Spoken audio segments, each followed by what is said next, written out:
Hi, we have a couple of minutes here to take up for various reasons, to fill some time. And we thought we'd invite the audience to ask us some questions. The questions might be interesting, and they might not. And our answers might be interesting, and they might not. Probably won't be. But it'll be around 6, 7, 8, 9, 10 minutes, 5 minutes, somewhere, however long it runs. And during this time, people are going to ask us questions, and if you don't enjoy them, you people out in television land, you can go out. This would be a good time to go get a beer, go to the bathroom, whatever you have to do during this time. Buy a car, do because something. We have a very exciting thing coming up right after this section. Well, maybe they could catch Bonanza, see what they're happening. Yeah, switch to Bonanza. You know, anything. But only be gone for just a few minutes. Because we'll be back. Because we'll be back. This is just a time, we call it the 7th inning stretch. Yes. Now we're going to go to our audience. Bright, intelligent people. We've shipped them in from Scottsbluff, Nebraska, and all the other intellectual places in America. Okay. Do we have any questions? Now, anybody would like a question? A gentleman right here. Do you really think that Pat Paulson has any chance to become the president? Do we think that Pat Paulson has any chance? I think he has a great chance of becoming president. Not a great chance. Quite frankly, he could probably pull around from 2 million to 5 million votes here in the country, which is a substantial amount. He also could probably have pulled more if he was allowed to have said more on the show. Oftentimes we have problems with giving out thoughts because they sometimes make people think. I think since people are not used to us having mustaches and you with your longer hair, I think you really look good. I think that we ought to have our director get a close-up on each one of us, and we'll look out at you people in television land, and you can look at us for a couple of minutes, then we'll see what each other looks like. Turn your head, full profile. I'll do my own close-up. Okay. He's a real producer. You people are coming back from your beers. We're still wondering here. What's happening. This is it. Any other questions? This lady here has been really just stretching.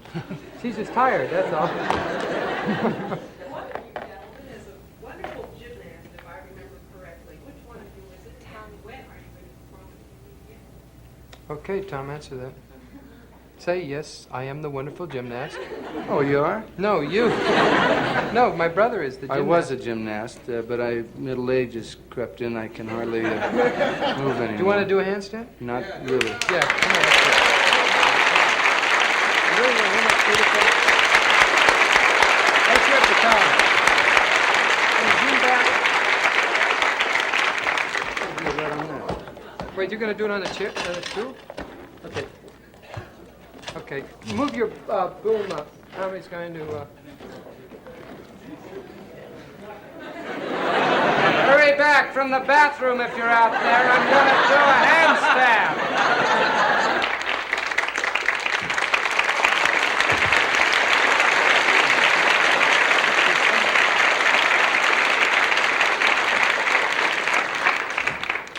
Well, as he said... Oh, by the way, while we're talking about I used to be a gymnast. I used to be a gymnast. You know, we get a lot of letters. Since we're wrapping now, a lot of people we get letters coming in, and the industry, television industry, feels very strongly about letters that are derogatory in nature. Now, the Smothers Brothers show, and Dick and I have seen a lot of the letters, come in. We get a lot of complimentary letters, but we get a lot of derogatory letters saying that we are communists, pinkos. And those are the good letters. Un-American, and things like this. And a great deal of weight is held by these letters. And I'd just like to say, if there's people that do like what we're doing on television and do not think we're trying to destroy the country, to write in a letter to the executives of CBS and let them know, because it takes a lot more good letters to make people aware in the industry that... That's right. Than a bad letter. One bad letter scares the dickens out of them. I just say dickens, I'm going to say scare the hell out of them, but they cut that out. Hey, Tom, I'd like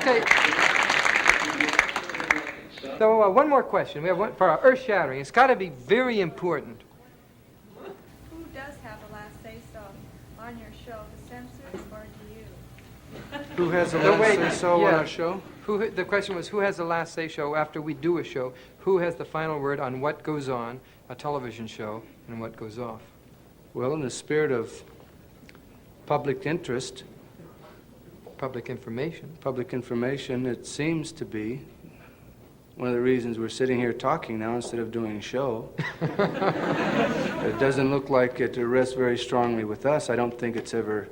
I think that the American public has the right to have into their homes the type of entertainment that Dickie and I or any producer of a television show within the realms of good taste.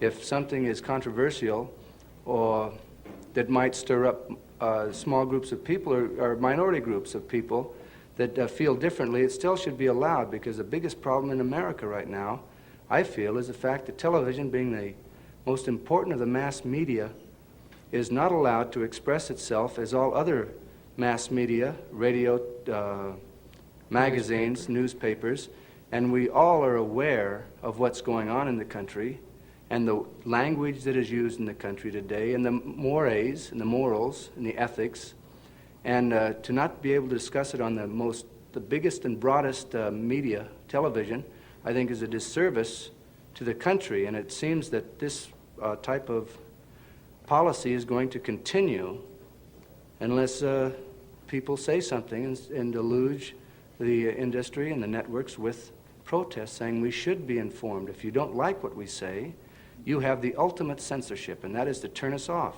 or to turn any program off. But the right for us not to allow even to give our viewpoints to other people who are interested in hearing it is contrary, I think, to the principle of our country and to the principle that makes the world go round.